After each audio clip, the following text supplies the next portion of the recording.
out, hey, the Earth is down here. Oh, yeah. Okay. So I get back and do some more things. And I had another rest period. And so this time I took one foot out and did a little agility. And I looked, uh-oh, the Earth's not there. Oh, there it is, up there. To be in the spacesuit outside and to look out in any direction was pretty neat. It's humans out there. It's humans out here. It's humans on the frontier. When I opened the hatch, I mean, I had the whole universe in front of me. It was spectacular. Then you sort of poke your head out, flip around, and you take a look around, and you know, it's really a holy moly kind of moment. That was when I first learned, I think, the definition of what it truly is to be alone. Being in space, being in Earth orbit, floating is truly a magical experience. It means an exciting day.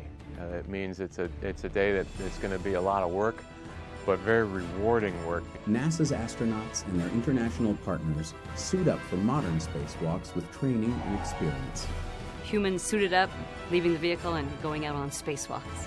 Exploring, you know, going beyond and always going into a situation we've never been to before, to fix something, say a space station, to deploy an experiment, or longer term, I think of spacewalking on Mars. So spend a lot of time thinking about how humans are going to explore Mars, suited with some pretty new, cool technology.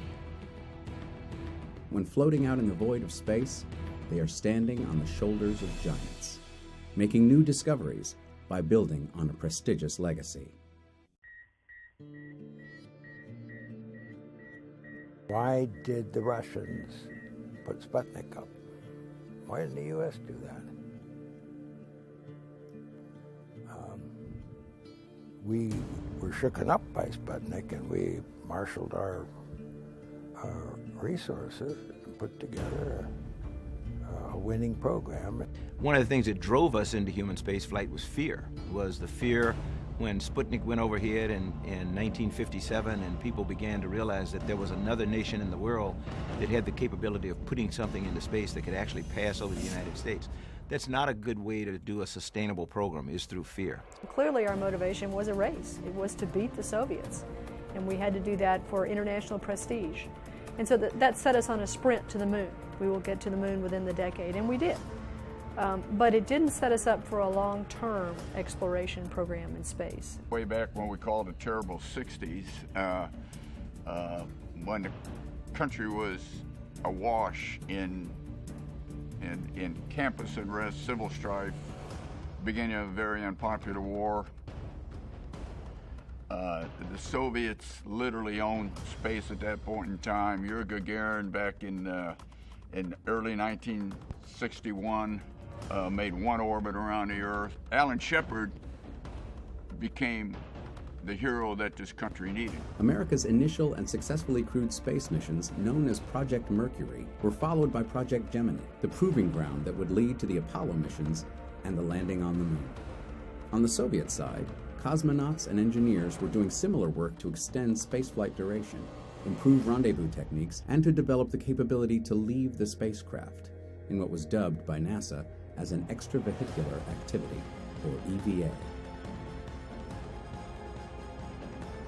In order for us to conquer the space, we need to learn how to operate outside of the space vehicle. The first successful egress from a spacecraft while in orbit was achieved by cosmonaut Alexey Leonov on March 18, 1965, making him the first person to complete an EVA, or spacewalk. And what I saw, and I saw just half of the world, because we were 500 kilometers above the Earth. And nobody, even up until now, nobody is flying that high. Alexei's, task was to get out and get back in. And he had basically, as best I understand it, a fabric tunnel after he got out of an airlock, and he was literally out there in a vacuum of space. And once he got through that tunnel, his job was to turn around and get back in, and had a great deal of difficulty getting back in because he had to turn around in that tunnel with a pressurized spacesuit at that time, even for us, was like being inhibited by a suit of plaster of Paris. I mean, it was hard to move anything. And he literally had to deflate his spacesuit at that point in time to be able to reduce his size to get back in. Later that year, Gemini 4 stood ready to launch from Cape Canaveral, Florida, with the primary objective of gathering the results of an extended 4-day mission on both crew and spacecraft. Gemini 4's original semi-conservative mission was then expanded to include, amongst other things, a dramatic exit from the Gemini spacecraft in what would be America's first spacewalk. On June 3, 1965, the second crewed mission of the Gemini series carried James McDivitt and Edward White into space. At 2:46 p.m. Eastern Time, using a handheld gas gun, White stepped out of his spacecraft, leaving crewmate McDivitt behind to witness the vastness of space alone, becoming the first American astronaut to complete a spacewalk. It's very easy to maneuver with the gun. The only problem I have is I haven't got enough fuel. The only thing I wish is I had more. This is the greatest experience. It's just tremendous. We had Ed White's magnificent 20-minute, quote, walk in space. I don't think you'll ever get any better film. It was space euphoria, I think, from everyone from Ed and Jim McDivitt to everyone on the ground, and mission control everybody. I mean, it was spectacular. He had a little gun, he could control his body, he could move where he wanted to go. It set us up. As time progressed, the Gemini program continued to refine and extend EVA procedures as more astronauts followed with tethered spacewalks in Earth's orbit. Well, you know the difficulties that we had in the Gemini program doing spacewalks because the state of the art needs to improve. But you saw the difficulties there when you jump out and you try to get something done. Well, you haven't practiced in the free fall zero-G condition, and so it's Newton's second law. You push on something, it moves your body instead of getting the work done. And so that whole business, you see, we just evolved and we grew since Leonov and Gemini on. Americans like Gene Cernan, Michael Collins, Richard Gordon, and Buzz Aldrin continued the competition with the Soviets. In the Gemini days, when they were trying to do the first spacewalks from a capsule, the first EVAs, the first spacewalks, were not very productive. The crew members got outside, they didn't have anything to hold on to, they kind of flailed around, they couldn't do fairly simple tasks. And they learned from that they had to have a better way to train, and they started to use water tanks at that time. Every progressive EVA had different little hang-ups: frustration, overpowering, getting overheated. Next came the Apollo program, with one of its lofty goals to land Americans on the surface of the moon and then return them safely to Earth. We're going to the moon. I mean, hey, we're going to the moon. The Gemini suit, you could pretty much compare it to what the launch entry suit was like. You know, it was not custom made, but you could, you know, the link net stuff could be configured so that you did have a certain mobility in the arms and at the knees. The difference being the Apollo suits were all custom made for each crew member. 3, 2, 1, 0. All engine running. Liftoff. We have a liftoff. 32 minutes past the hour. Liftoff on Apollo 11. The first steps on the lunar surface were performed by Neil Armstrong and Buzz Aldrin. It was July 21st, 1969, and the world irrevocably changed with the steps of men very far away from the Earth. That's one small step for man, one giant leap for mankind. I do remember the first landing on the moon, Apollo 11. I remember I was, I guess, in high school and staying up and watching that and going out and looking at the moon and just marveling about there are people up there. I think we were all captivated when Neil Armstrong did the ultimate spacewalk, which was to actually go out of his vehicle and end up walking on the surface of another body in our solar system.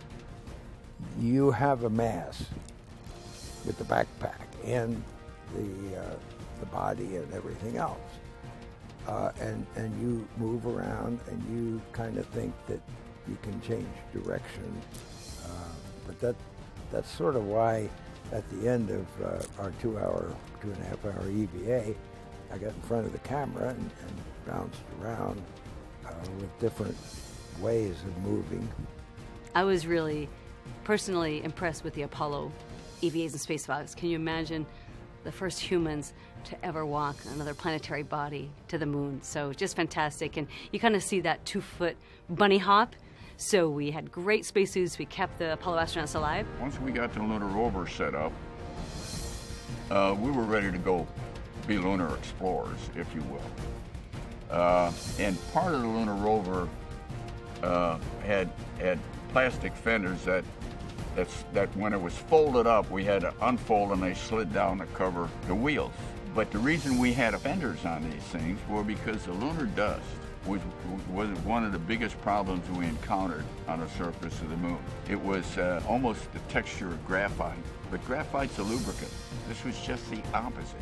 It would get in and on everything. So I was walking, doing some work around the lunar rover, and I put my rock hammer in my pocket with the handle sticking out, and I caught it under one of those extensions of the fender and boom, blew it off. The dust would have come right over the top and immersed us in all this dust. So we had to figure out a way. We took 4 lunar geology maps, and taped them together and took a couple light clamps and clamped them, and it did the job. And what do we tape them with? Duct tape. We went from there into the Skylab program, and we went to the A7LB at that time.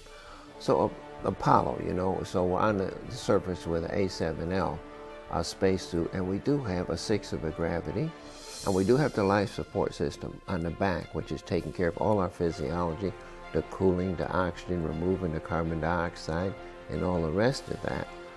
In the Skylab program, we were on an umbilical. The umbilical provided all of the physiology, if you will. The umbilical between the spacewalker and the Skylab space station provided all the life support. When we went into the shuttle program, we went back to riding a backpack. But the big difference between the shuttle and Apollo was that we integrated the backpack with the suit itself. So Apollo was you wear the backpack there and you bring the hoses around and connect them. In the shuttle program, we integrated the hard upper torso and the life support system. But importantly to us then was we did away with the zipper. Now the zipper worked, and I had taken a zipper to a vacuum many times. The zipper starts here, and it rolls around and it rolls up the back, and the zipper is maybe 3 feet long, and it is a zipper. And a zipper is the only thing between you and eternity.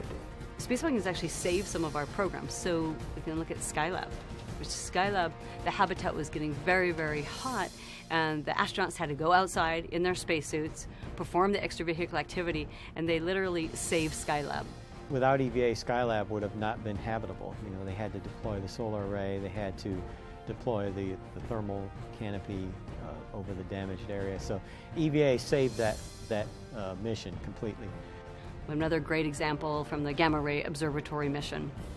Jerry Ross and Jay Apt went out and literally got an antenna deployed, and it saved a major observatory. So really important interaction when humans are suited and kind of saving very large missions. My first job in the astronaut office after my initial training program was completed was to start working on EVAs, or spacewalks, on the equipment. And in fact, we worked with the early crews to design what their spacewalks would be like. STS-5 was the first planned spacewalk, and they had equipment malfunctions which prohibited them from going outside. And then STS-6 was the first one where we actually conducted some spacewalks. So I worked with those crews, helping them to figure out what tools we had available to them that they could test out and operate in the vacuum of space out in the payload bay of the orbiter. And then we progressed from there. The suit was not a brand new suit anymore.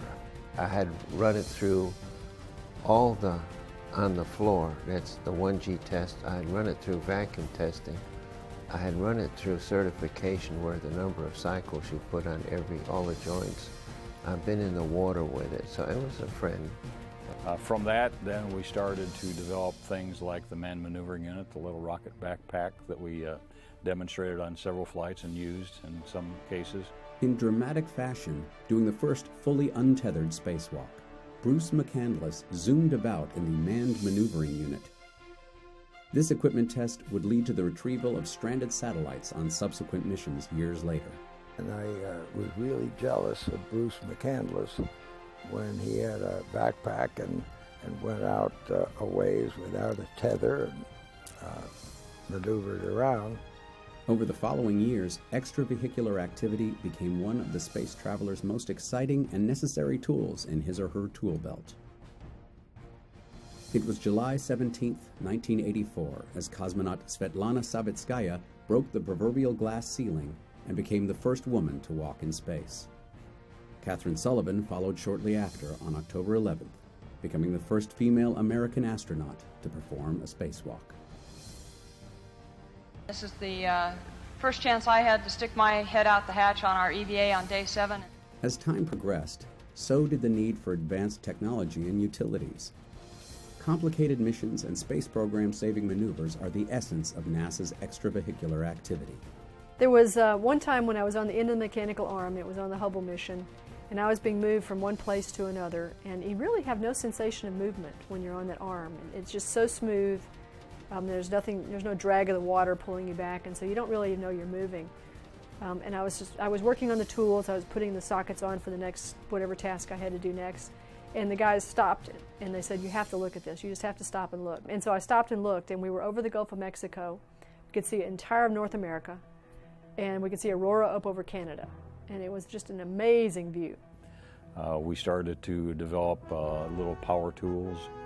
We developed more wrenches and other kinds of tools that we could use for other types of failures that we identified in the payload bay door mechanisms to remove debris or to disconnect things should they not function properly. From the Apollo program's deep space missions around and to the moon, to the U.S. Skylab, Shuttle, and International Space Station programs, spacewalkers have suited up. On board the spacecraft, you've got today 2 spacewalk crew members who go out, work cooperatively together. They become brother and sister, brother and brother, sister and sister. They learn how to work as a very coherent team. They actually understand each other's moves. They know where they're supposed to be. You've got nowadays a robotic operator who's generally moving at least one of the crew members around on a robotic arm.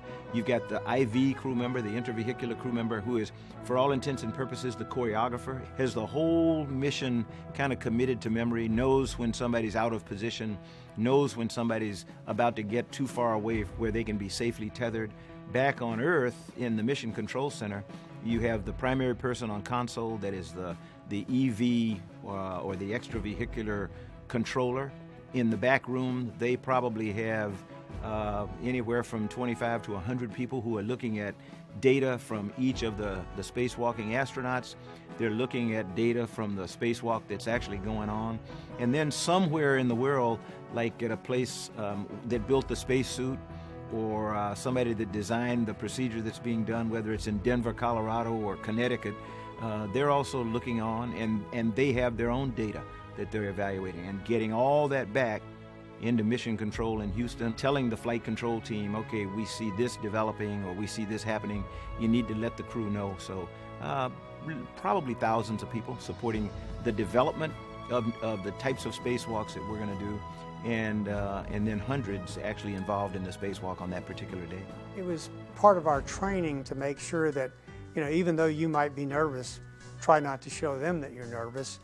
Everything had to be laid out perfectly, from the start, you had your checklist. It was all laid out properly, which pocket every pin went in, even down to where the pocket they wanted their their sandwich put in. It has been the astronauts' mantra to train, test, and succeed. One of the things that astronauts learn to do to look at a situation and don't panic about anything, you'll make it worse, but think carefully, did you do something wrong, and then fix it. Well, the astronaut prayer, which is, please God, don't let me screw this up, that's the first thing. I think the biggest fear that I had, and maybe many astronauts as well, is not that I was going to get hurt, it's that I was going to mess up. Because everybody's watching, you have such a limited time out there to get done what needs to be done, and you really, really don't want to make a mistake. It was cold, so that was a little surprise, but we should have anticipated cold, but it turns out at that point we had only done hot spacewalk. Until STS-6, they had all been warm. The STS-125 crew, which was the final Hubble servicing mission, that almost none of us thought they would be able to successfully complete 5 back-to-back-to-back-to-back-to-back EVAs and do all that they were supposed to do. And they not only completed them in spite of obstacles at every turn on almost every single EVA, but they did them superbly and left Hubble in incredible shape. And I think they did a tremendous service to planetary science, astrophysics, and just the field of spacewalks in terms of showing people that if you really work hard at it and you plan it and you execute the way you planned, there's nothing we can't do. When you're doing a spacewalk on orbit, you're in your own spaceship. It's your spacesuit, but it keeps you from the vacuum outside and your crewmates inside the space shuttle. I had one moment on the Hubble Space Telescope mission where Drew Feustel, my spacewalking partner, was on the other side of the telescope, and I was holding onto a handrail looking up at the Earth go by behind the Hubble. And it was a truly remarkable moment, but I did realize how far away we were from the Earth's atmosphere, from our homes, from our companions inside the space shuttle. And I wouldn't say that I felt a sense of loneliness, but a sense of awe, that we're doing these kind of things, that we're able to fix the Hubble, to orbit the Earth. Through spacewalks, complex problems have been solved in extreme ways, such as fixing the Hubble Space Telescope's blurry vision, turning a possible billion-dollar piece of space junk into one of the most revered scientific instruments of human history. Missions like Hubble tested the mettle of spacewalkers, an elite breed among an already out-of-this-world group of adventurers. Say that on Hubble, it's a very fine motor skill, tuned in, very close in, a lot of hands work. So it's almost like doing surgery when you're in Hubble in a suit versus being a longshoreman when you're on space station, or you're just hanging, moving big blivets around and you're changing stuff out. And that tradition continued with the Wall of EVAs, which built the tremendously successful International Space Station. It's been 50 years since NASA's first EVA, when Ed White went out on Gemini 4. We've come a long way since that first one. Building the International Space Station, it was very, very EVA intensive. And when we were planning for it, everybody talked about the wall of EVA. We're never going to be able to accomplish all this. And when you look back on what we accomplished, it was pretty darn amazing. So on my first flight, we were right in the middle of the construction of the space station. So of course, every shuttle flight that went up was full of spacewalks and just putting pieces together. Every single EVA was an important and necessary component of the assembly sequence. So I think we all feel that we had a hand in laying the keystone, or however you want to describe it. To see the ISS now and the spacewalks that they do to go out and do repairs, I mean, it's just incredible. Station is more than 14 years old, built by spacewalkers, and continues to be maintained and upgraded through spacewalks in the most advanced spacesuits the world has ever seen. Spacewalks are not, they look like they're incredible fun, and they probably are for the crew member when you really get down to it, but we must never forget how dangerous they are. I felt something that was not unexpected. I felt cold water on the back of my head, and that surprised me.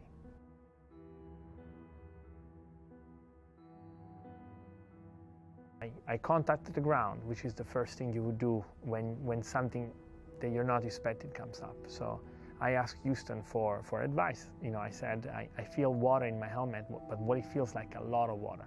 The ground doesn't have a lot of information on the suit. They can monitor some things, they have telemetry about my status, my vital status, and they know how the suit is performing, but a lot of things we couldn't tell at that point. Is the water increasing in my helmet, in the back of my helmet? I couldn't tell. The ground couldn't tell. They were trying to come up with what could be the possible problem and the solution. Finally came the decision from the ground to take the safest option, which is we're going to terminate this EVA. Chris and Luca, just for you guys, based on what we heard with Lucas saying that water is in his eyes now and it seems to be increasing, we think we're going to terminate EVA case for EV2. And so when they told me, okay, Luca, you're going to travel back to the airlock and Chris is going to clean up and then follow you, that's what we did. And I started translating back to the airlock. I had to go upside down and translating with my head towards the ground. As it always happens, a lot of things happen at the same time. The sun went down at that point. You go to zero, darkness, no visibility, and cold. And at the same time, the water sloshed around my helmet, and it covered my eyes, and my nose, and my ears. So all at once, I was isolated, both being outside in my spacesuit, but I was also sensorily isolated. I couldn't see, and I couldn't hear, and I didn't quite know where I was, how to find my way back to the airlock. At that point, it was obvious to me that I needed to go back to the airlock by myself and do it as fast as I could, because I could still breathe through my mouth, but I didn't know how much water was in the helmet, and I didn't know if there would be more water in the helmet. Thankfully, we spent hundreds of hours underwater in the neutral buoyant slab learning the configuration of the space station, learning how to use our spacesuit, learning how to navigate. And so using that experience and using my knowledge of the suit and everything I had with me, I was able to find my way in the dark, in the blind, back to the airlock. Once I found the airlock, though, everything became a little better, because once I opened the thermal cover, the airlock is illuminated, and that made a huge difference, because now I knew where I was, and I knew I could get inside by myself. And the end of it was that at that point I had no communication whatsoever. I couldn't hear anything. I couldn't talk. My ears were filled with water.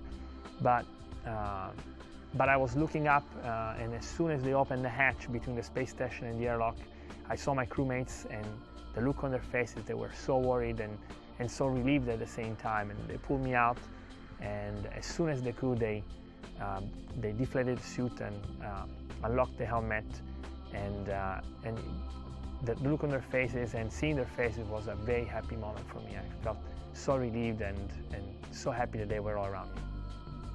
Today, the International Space Station is being used as a proving ground to conduct the research and test the technologies that will take humans beyond low Earth orbit and deeper into the solar system than ever before, to the area around the moon, to an asteroid, and on to Mars.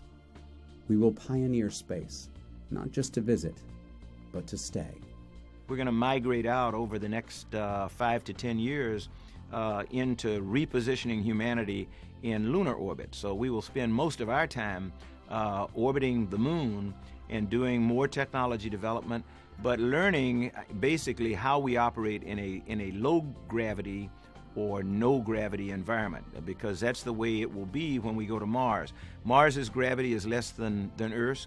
Operating there will be significantly different than operating here in low Earth orbit. When we do the asteroid redirect mission and we reposition an asteroid into a stable retrograde orbit around the moon, then the dominant gravity for that group of explorers, if you will, is going to be the asteroid itself, and that's going to be a very, very, very low gravity field, if any at all.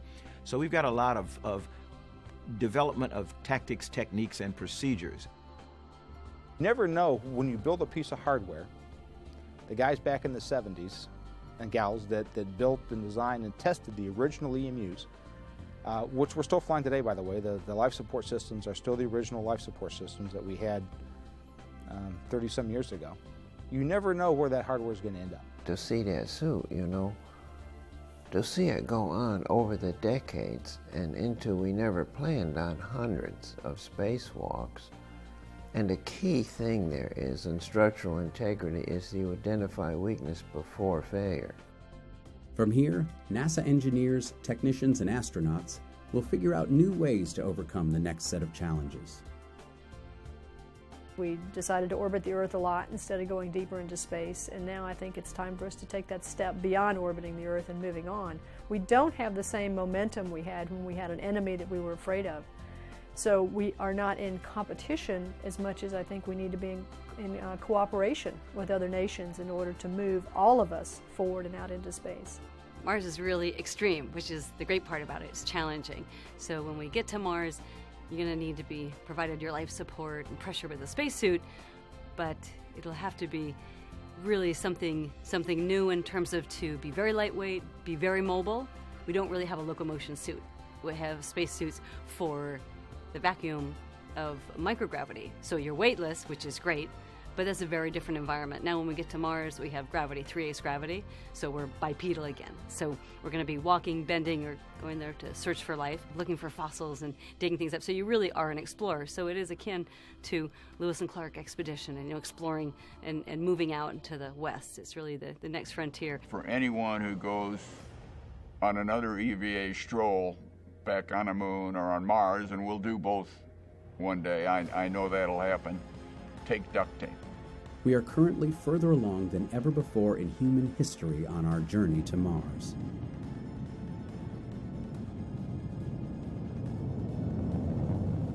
American engineers and scientists around the country are working hard to develop the technologies, including new spacesuits, that astronauts will use to one day live and work on the Red Planet. Next stop, Mars.